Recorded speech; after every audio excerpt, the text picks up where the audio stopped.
안녕하세요. 우리 신앙 이야기의 박 PD입니다. 오늘은 마리아복음 읽기 24번째 시간 18쪽에서 1절에서 6절까지 함께 읽어보도록 하겠습니다. 1절 마리아가 눈물을 흘리며 2절 그의 말에 답하길 3절 베드로 형제여 무슨 생각을 하나요? 4절 제 혼자 상상해서 5절 환상을 지어내는 거란 말인가요? 6절 어찌 줄을 두고 거짓을 말한단 말입니까? 베드로의 말에 마리아는 절망의 눈물을 흘립니다. 그럼에도 불구하고 마리아는 베드로를 형제라고 부릅니다. 어떤 위계가 아닌 모두를 형제 자매로 여기고 있다는 말입니다. 반면에 베드로는 질투와 경멸이 가슴에 가득합니다. 신뢰하지 못한다 해도 귀를 기울이고 이해하려 애쓰는 모습을 보여야 하는데 그런 모습을 전혀 찾을 수 없습니다. 관습에 쩔어 있는 베드로의 모습은 완고하기 그지 없습니다. 이에 마리아는 자신이 지어낸 이야기가 아니라고 항변합니다. 환상은 개인적인 사건이 아닙니다. 보여주는 쪽과 보는 쪽이 있어야 가능한 것이 환상입니다. 혼자만의 상상은 자기 마음대로 지어낼 수 있지만 환상은 그렇지 않습니다. 누수를 통해 보게 되는 혼의 작용이기 때문입니다.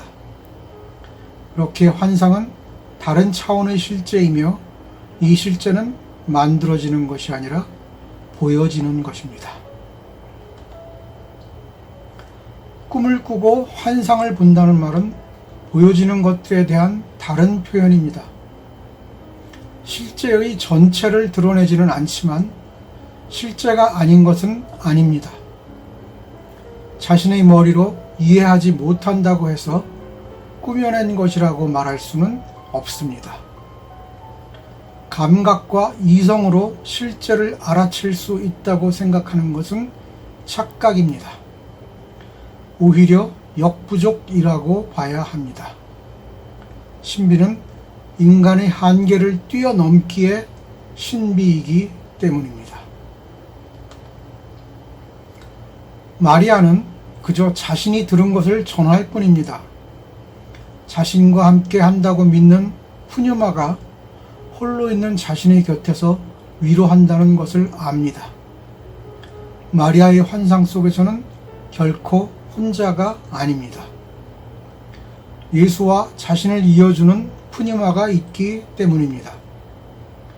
그 이어줌을 통해 푸뉴마는 마리아에게 평화와 인내와 신뢰와 사랑을 느끼게 해줍니다. 이런 설명들은 매우 신비한 사건이기에 객관화할 수 있는 경험이 아닙니다. 그저 가슴 속에 묻어두어야 할 경험입니다. 동양에서는 괴력 난신에 대해서는 말하지 않는다고 말합니다.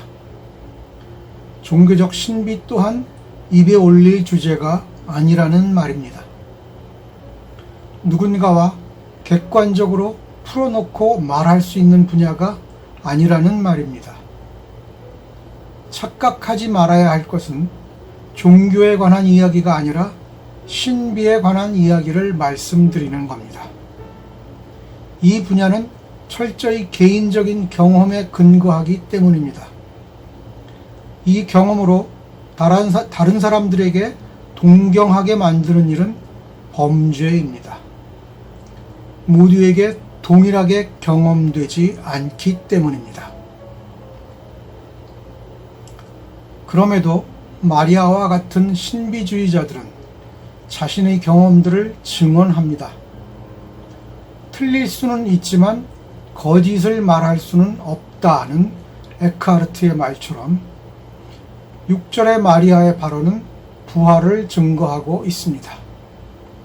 이 부활은 오늘날 우리가 생각하는 부활이 아닙니다. 이 부활을 통해 마리아는 생명의 세계를 경험하고 있으며 베드로는 그것을 부인함으로써 죽음의 세상을 경험하고 있다는 것을 보여줍니다. 이 대비를 알아채야 예수의 가르침이 무엇인지 알 수 있습니다. 성령을 거스르는 죄는 용서받을 수 없다는 말은 다른 뜻이 아닙니다. 바로 이 사건 속에 그 뜻이 들어 있습니다. 생명의 세계와 죽음의 세계를 구분하지 못한다면 그 자체가 성령을 거스르는 일이 됩니다. 이 글 속에 드러난 베드로가 바로 성령을 거스르는 행위를 하고 있는 것입니다. 철저하게 상식적이지만 신비를 인정하지 않으면 그는 신도 모르고 성령도 모르는 사람이란 말입니다.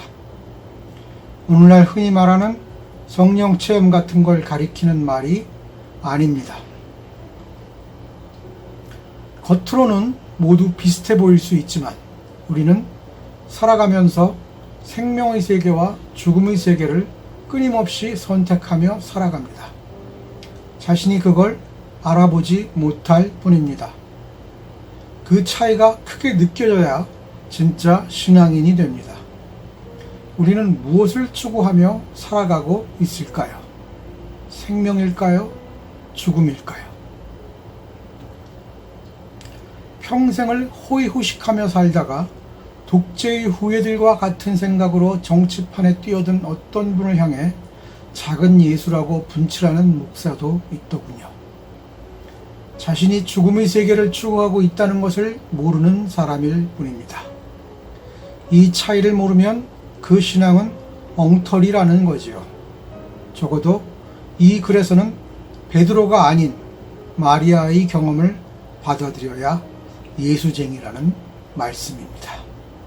네, 여기까지 18쪽 1절에서 6절까지 함께 읽어봤습니다. 다음 시간에